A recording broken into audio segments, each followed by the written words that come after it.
Assalamualaikum warahmatullahi wabarakatuh. Selamat berjumpa kembali pada materi sistem reproduksi wanita. Organ reproduksi wanita terdiri dari ovarium, tuba falopi, rahim, dan vagina. Ovarium berjumlah 2 buah. Ovarium berfungsi sebagai penghasil sel telur serta penghasil hormon estrogen dan progesteron. Tuba falopi disebut juga dengan oviduk atau saluran telur.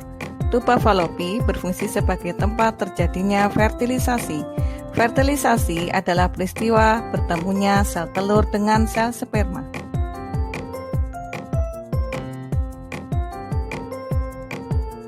Rahim atau uterus berfungsi sebagai tempat tumbuh dan berkembangnya janin.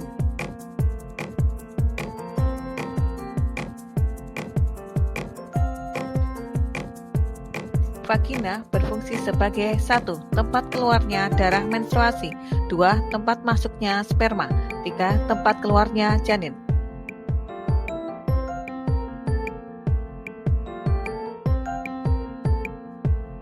Proses terjadinya fertilisasi adalah sebagai berikut.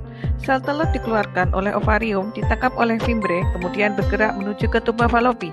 Jutaan sperma yang dipancarkan masuk ke rongga rahim, kemudian ke tuba falopi untuk mencari sel telur yang sudah matang yang siap untuk dibuahi.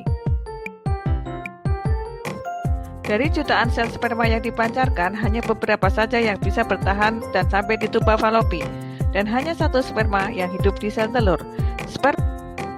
Setelah pertemuan antara sel sperma dan sel telur, maka terjadilah peleburan sel yang disebut dengan zigot. Zigot kemudian membelah dari 2 menjadi 4, 8, 16, dan 64. Zigot berkembang menjadi embrio.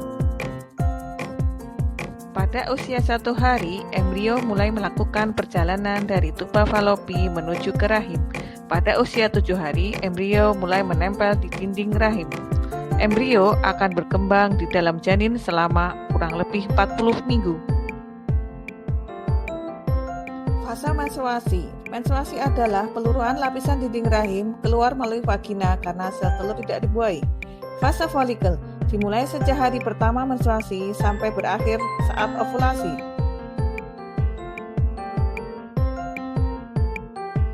Fase ovulasi adalah pelepasan sel telur yang matang dari ovarium. Biasanya terjadi hari ke-14 sejak menstruasi hari pertama.